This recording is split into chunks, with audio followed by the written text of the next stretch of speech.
You can hear me okay. Oh, that's much better. Thank you. A very, very, very good afternoon to all of you who braved coming here during the lunch hour. Has everybody had lunch or on the way to lunch? Has anyone had lunch? Okay, that's about 44% of you. I don't know what the rest of you are going to be like during this time. A couple of things here. What Gabriel's going to do is he's going to present a full sort of keynote address, right? And then after that, you can ask questions. In the meantime, it would be really, really good to know who in here is a grower. Are any farmers, growers here? Oh, okay, good. What about students, researchers? Yeah, fantastic. What about some investors, folks who have such a lot of money they want to just give it to Gabriel? That would be nice. Yeah, no investors, not yet. What about some competitors to Hoogendoorn? Are there any of them here? Ah, there you are. Okay. Okay. For those of you who were not brave enough to raise your hands as a competitor, we know you. We know where you live. You know, so my name is Theophilus van Rensburg-Leinster. I was born in South Africa, currently live in Sweden. That is another story. That's not the issue for today. But you know, I was just a little boy when my mom took me down on a trip when we visited Amsterdam, and we went to the Rembrandt Square. And then I saw this young man pitching his glorious acquisition of a company at the age of 29, it was. No, you sold a company at the age of 29. I don't have money to acquire. Look where he is today. I am very, very excited about this session, and you will be after you've heard this young man speak. Again, questions at the end. Gabriel, I'm going to give this over right to you. Okay, but before I do that, what makes you wake up in the morning? What makes me wake up in the morning? Making sure the first time we chatted, yeah. You were just absolutely exuberant, joyful, and I wanted to know what makes this guy tick. What makes me tick is applying technology. Applying. Always, okay. always. Since I was 10. Yes. 41 now. Okay. So 31 years of applying technology. Okay. That's a good approach to life, using technology as a tool. Yep. I'm going to give it over right to you. Go for Cool. it, Sam. Thank you very much. Thank you very much. And great you're all here. So, before we start, but you already did that for me, we know who is in the crowd. Yeah. We also know who are the secret spies. This is me, 41 years old. And my background is technology, not horticulture, but always been in technology. And at the age of 30, I thought I'd change everything. So I got my first marriage, which I still have, happy for that. My first son, first grown-up job. And that's also when I entered this sector, the horticulture sector. And this has been my way into this sector. So I first joined Rijkswaan, where I was responsible for digital innovation. So while they are a seeds breeding company, how can we apply digital in a way that we can differentiate our products? At Koppert, I did the same, but also internally. How can we apply digital and IT to facilitate the growth of the company and make us more efficient? And also, in a market that is very much commoditizing, how can we differentiate with added value digital services? And it always meant that I was out and about visiting growers all over the world to find out what makes them tick and what they needed. And that's what I still do. So I joined LetsGrow and now Hoogendoorn last year. And I'm still looking, how can I co-create with customers the best possible products? And today, we're going to look at Mark. And Mark says great decisions start with good data and coffee. And actually, Mark does not exist, because Mark was generated by AI. But today, Mark is our example grower. And Mark is happy. And every morning, Mark comes into the office and sees this. And this is a lot. This actually is too much. And today I'm going to explain to you why this actually is too much and how we can solve that. Because the question is your data working for you, or are you working for your data? And what's happening now is that we get something we've heard of: data fatigue, dashboard fatigue. We have too much. And actually, this is backed by science. Actually, in 1956, a guy called Miller already told us that in our minds, we can only keep 7 items at the same time. And later they did more research. We can actually do only 4 items at the same time. What does that mean? If you look at a dashboard with more than 4 items, your brain can simply not make the correlations or the relations. It's really impossible for us. That's been researched. A second thing that's really hard for us is not only can we only keep a certain amount of items in our mind, we can only process so much. So our prefrontal cortex can only do so much processing. And what happens, this is a biological thing, they researched that with an MRI, if you try to overload it, actually the blood flow to it reduces.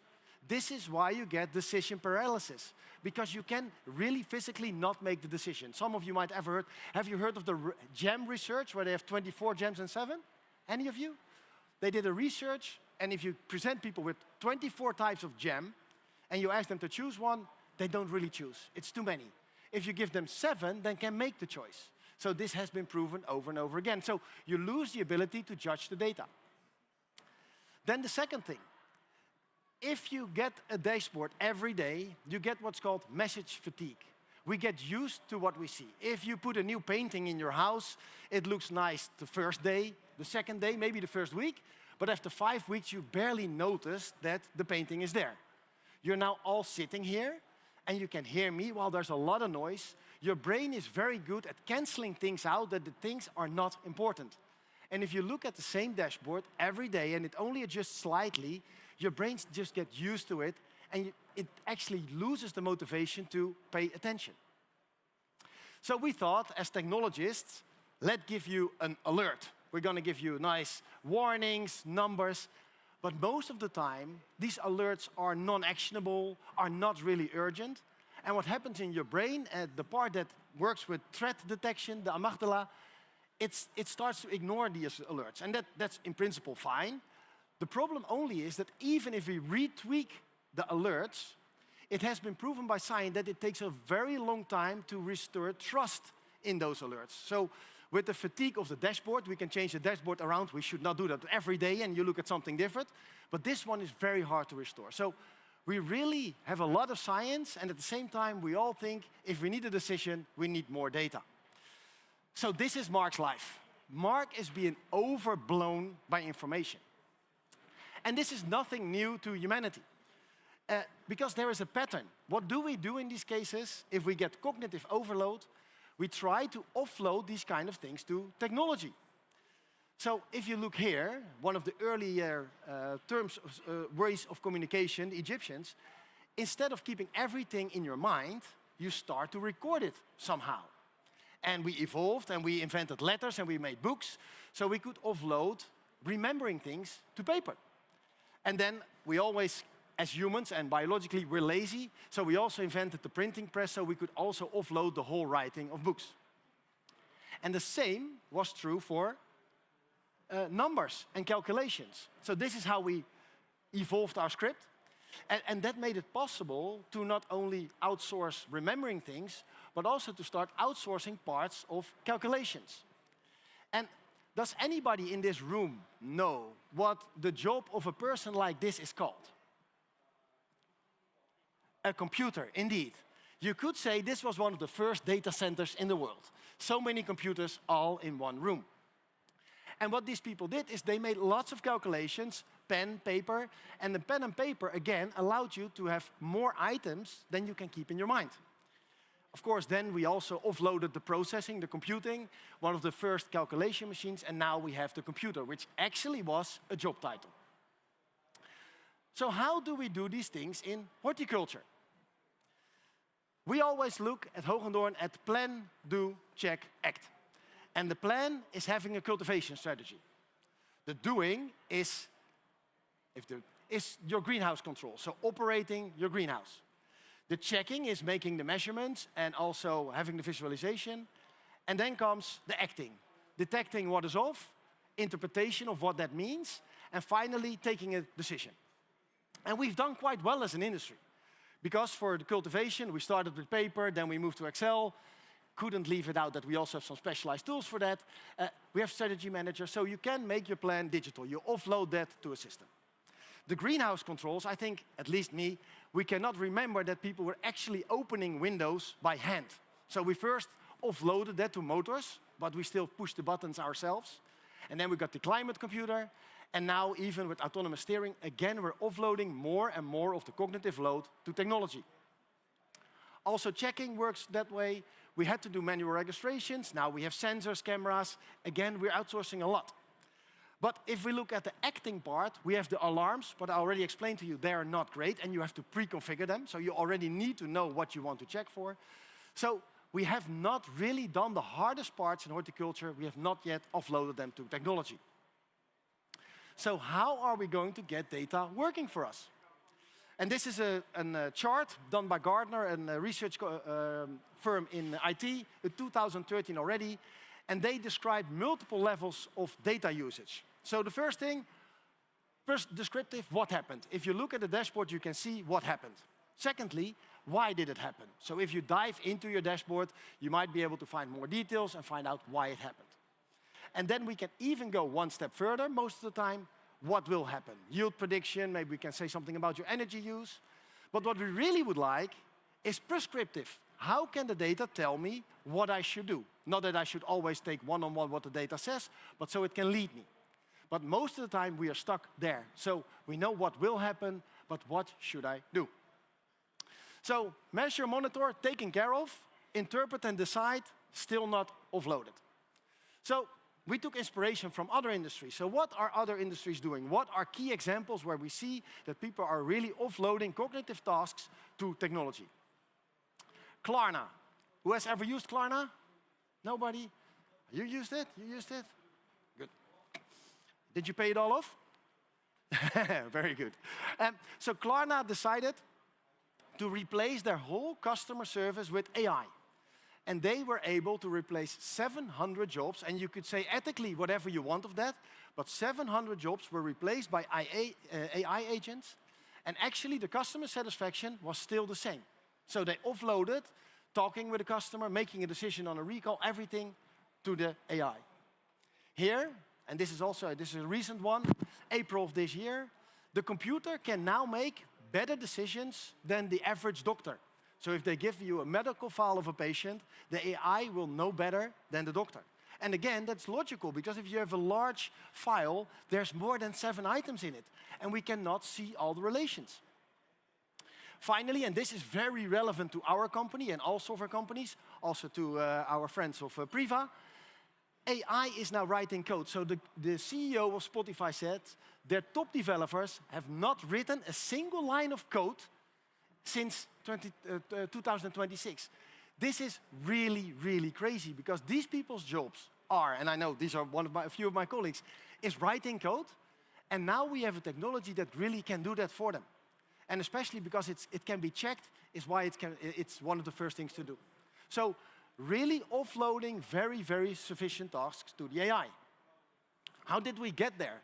Why did this magic happen? I will not go through all of the details of this timeline, but to give you a little bit of a feeling how we arrived where we are today, 2022, we got ChatGPT. Who is using AI, ChatGPT, cloud? Everybody who's not raising their hand, I don't believe you. Plugins were the second step. So we had a model that could do question and answer, but then we wanted to connect it to systems, so it could do a little bit more. Then we made it possible to not only use a generic AI, but make it a little bit more domain-driven, give it some domain knowledge. Then 2024, reasoning. So instead of just question and answer, the AI started to think, whatever you like of that term. Then more and more integration with tools, which means that the AI can access more and more systems that you and I can access. And this is super essential, because only with context, AI becomes relevant. Deep research, I don't know if you've ever tried it, but if you really want to find something out and you put that little tick box on, do deep research, you really get a whole different type of answer. Reasoning plus plus, I'd say. Then for the developers, cloud code, 2025, that's when the software programming really achieved the point that it reaches human levels. Cloud co-work, it can not only write code, Cloud can now also control your computer, which means that it doesn't even need an integration with certain software. It can just operate the computer like it was a human, control your mouse. And finally, Gemini Spark, you don't even need to run it on your computer. You can now just tell an agent, do something for me with multiple systems, with your email, your documents, and it can do it. So we really have advanced things now that can use tools, that can reason. So we thought we must be able to do something with that for horticulture. And of course, if I tell this, I'm very enthusiastic about the technology, but I'm also very, very much aware that it's not all unicorns and rainbows. Because Klarna, who replaced 700 people, also at some point decided not everything is for the AI. So as you can see here, they moved back from AI-first hiring to hiring humans as well, because there's just different jobs, and some places a human definitely is still the better choice. Starbucks, they thought, let's take a system that can keep track of our inventory, make pictures of it, automate it, put people out of jobs. After, I think, 9 months, I don't know if it's in the article here, 9 months later, they pulled back. And this is a recent one. This is June, 2nd of June, so really recent. So even the technology of today still can fail. And not only can it fail, and this is also, again, very relevant to our company, it's also quite expensive. So Microsoft, they had all the developers using Cloud Code and all the tools they could get, but people would be spending 2-3 times their salary in AI costs. So yeah, they became faster, but they also come a little bit more expensive. So is AI the silver bullet, the end all? No, definitely not, but it definitely has the attributes to make it a success. And to prevent failure, I think it's really important to build from a solid foundation. Because 9 out of 10 startups that come with an AI solution are nothing more than a thin layer on top of ChatGPT, Gemini, Claude. And there's nothing wrong with that, but it is a different approach than really building it up from the bottom and really making it a solid proposition. And that is what we try as Hoogendoorn. And to show you what we're trying, I will give you a little video. This is the intersection of nature and technology, where the future of greenhouse automation begins. A unified solution built on the idea that understanding nature gives you control over its growth, bringing every fact, every figure, and every forecast together in one cohesive ecosystem, turning data into decisions and decisions into growth, with more intelligence, integration, and simplicity than ever before. From cultivation to business performance, this is the future. This is your control room.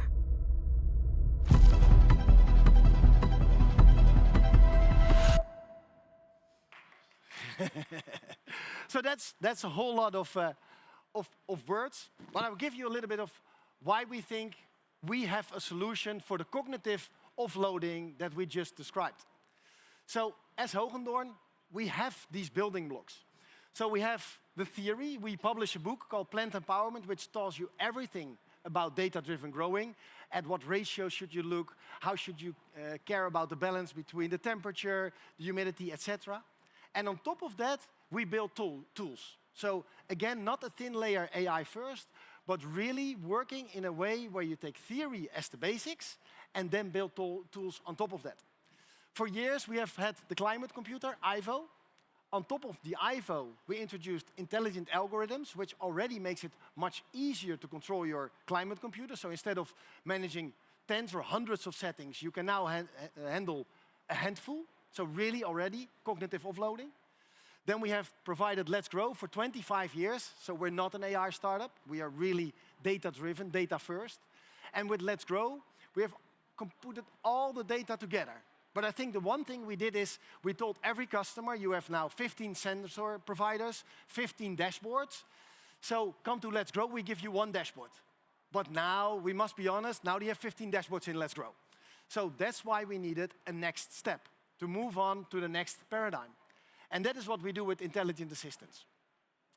So with intelligent assistants, we help in the act part. So instead of asking the grower to look at 15 dashboards, we tell them, this is where we believe there is an anomaly. this is where we believe something is different than normal. This is where you should put your attention.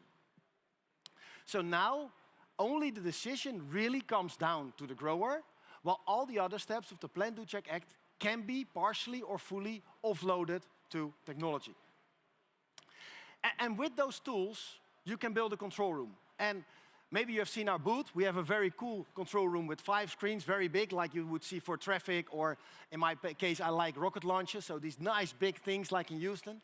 We can build that for your greenhouse, but maybe you just want a workspace or your mobile phone, or maybe in the future you even might just want to talk to your AI assistant. So we have all the tools to give you that 360-degree view of your greenhouse, and that's why we call it Hoogendoorn 360. And that all sounds, I was at the previous stage where they were talking about robots and they say, it's always PowerPoint truths. And I must be honest, a lot of my work is designing PowerPoints and giving concepts, but we also realized this one. So what does it look like? Every morning, so let's think of our grower Mark again. If he comes into the office, he will see something like this, a daily check. And in that daily check, the AI will say, I've seen a few things that are different than normal. And also when I look at my theory from plant empowerment, I think you should look at these things. So here it's 3 things about the climate, and then he can look at one of these things. So here it's about the VPD, and then it will even provide the grower with a hypothesis. Why it thinks that this anomaly happened. So really pointing the grower to the right data, really helping them making their decisions. So in this case, the hypothesis is that your cool, humid morning air kept the VPD very low. And the observations it did is the humidity, the temperature, outside temperature. So really giving everything on a silver plate to the grower, this is where we believe you should be acting upon. But this is great, proactive, but we also do that in an interactive way. Because why look at a dashboard to find out something that you want to know? Why not just ask an AI system, go over all of my data, and tell me what I should do? So in this case, what should I focus on based on my data? And what Growy does, this is how we call our digital assistant, it looks at all of your realized values, it looks at the targets, and gives you a summary of where should I put my focus. Again, really bringing everything to the grower to make the best decision, but not letting him do anything that technology could do. Here's another one. What's my VPD telling me? It tells you where the ideal zone is, and it also said it has been too moist for the last 24 hours. It's not in here today, but if you go to our booth, you can see it. Because we have the whole ecosystem, we have the IVO, the climate computer, we have intelligent insights. If you ask a question here, and the assistant proposes an answer, it can also say, should I apply that for you in the computer? Should I do that for you? And that way you can almost control the whole greenhouse from an interaction with this digital assistant. And it doesn't have to be Hoogendoorn. Because while we have all the puzzle pieces, and I think it's important, why do we build all the puzzle pieces? Technology is going so super fast that it's even within our company sometimes hard between the departments to keep in sync. So we have a department for the climate computer, we have a department for the autonomous steering, but sometimes it goes so quick that even for us it's hard to make sure that all the pieces stay connected. And we definitely always have and will continue to integrate with every party that we can, but there's even a little bit more confusion in the communication there. So to sort of show the best practice, we have it all in our own ecosystem. And last one, energy prices. So also if you have certain data sources that you regularly need to have a look at, we can show that in the assistance. So what is then the role of the grower? Because I always hear like, but then what is in the end? And then what I always think about is how long have they promised us self-driving cars? I think for quite a while. And I know they are driving in a few cities in the US, but they are driving there because they mapped the whole city, 3D, everything. So it's not really the way that they can put them everywhere. You cannot put them in Amsterdam today. And what we always see with technology, we quite quickly reach like 90% of human capability, 95% of human capability. But really ending with the full 100% is really hard. So I think for the foreseeable future, we would not even be able to replace a grower with this technology. But more importantly, if everything is done by AI, everything is sort of a gray middle. If all of you ask AI, what should I give to my kids as food, which is healthy, it will say a vegetable pizza, it will say fries from vegetables, and something like that. You can try it. So we would all get very boring. So if you want to differentiate, you should use AI as a tool and really steer it. So that's why I don't believe the grower's role is going to go away. Also, who is going to be held accountable if a system makes all the decisions? So technology will take care of measure, and we're still really also here scouting for people that provide us with the robots. I was at the tech stage just 2 hours ago. How can we have robots that do the scouting, the plant measurements, etc.? But we have sensors for a lot of it, and then the last parts still remain with the grower. So Mark is now a much more happy man. Every morning he just comes in. He's much more relaxed than he was before. Sees his daily insights, and he can spend a lot more time where he wants to be, which is in the greenhouse. And that is what I really wish for all of you, for the handful of growers that there are in this room, being able to really work with what you have a passion for, your plants, your cultivars. So thank you.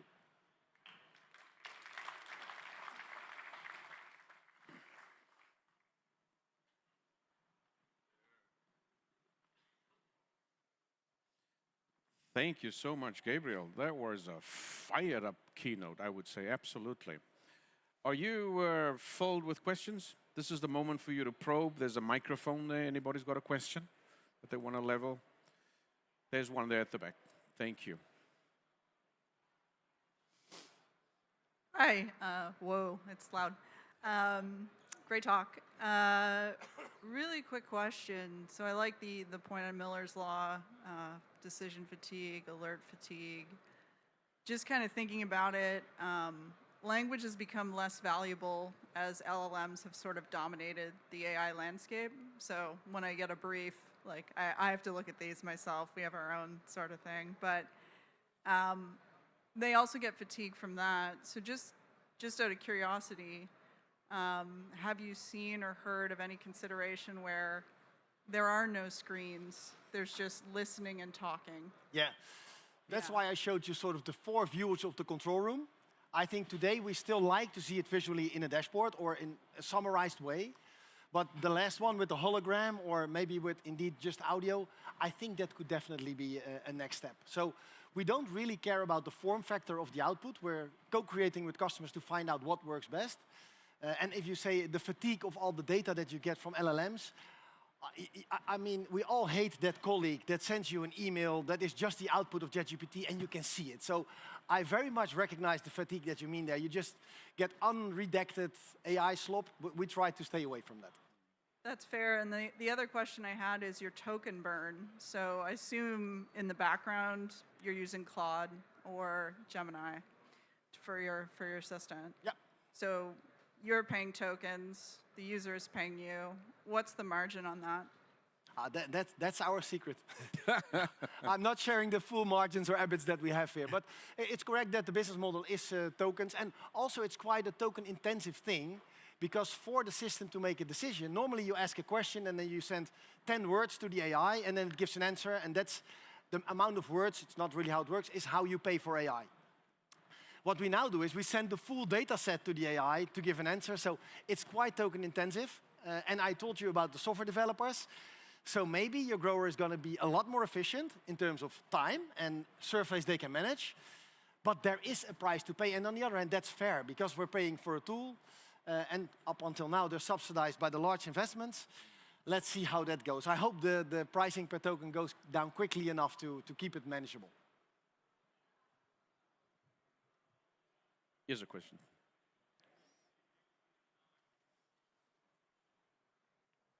Hi, Gabriel. Thank you very much. Very passionate presentation. I was super interested because I also come from technology background. I'm still in technology, in data science sphere, in big tech. Also planning to transition into horticulture. Can you make it a bit closer? Yeah. Yeah, thank you. So I was thinking whether I should raise my hand when you're asking the question about the competitors, because I might be a future competitor, but also could be a partner as well. Or you could join us. Yeah. My question is, how are you keeping the reasonable prices for your infrastructure? Because I see that you have a handful of clients. Are you keeping something like multi-tenant infrastructure? If you can share your secret. I would almost look there, what exact technical infrastructure we have, but no, but we work, of course, multi-tenant because we have a SaaS platform. And for now, I'll be very honest, I think the first cars that drove around in the world, actually, by the way, the first cars were electric. We later introduced the fossil fuels, but they were not very efficient. And today, like most of the industry, we bet on it becoming more efficient. We believe, and if you talk about margins, the margins might now be not super thick, and they will never get super thick, but we believe that technology will become a little bit more cheap, and therefore we can manage to keep it like at a reasonable pricing for both ourselves and for the customers. Great. One more question. The rest I will try to ask off stage. Okay. What was your clients' feedback once they started actually getting the prescription from the data that you've been leveraging? Did they give you any feedback? Do they see now more value from the data that they've been using? I think there's one guy in the audience who's not prepared. But Peter is a guy who did a lot of the validation. So what are the reactions of our customers in general to the reports, Peter? No, I think one of the reactions I got is that it saves them a lot of time. Like I spoke to a grower, then every morning they have to check all the dashboards, and they don't have time to do all the checking. So now they finally have a complete overview of all the compartments. They know where to focus on, and they can start the day and do the other things they need to do as a grower. Brilliant. Yeah.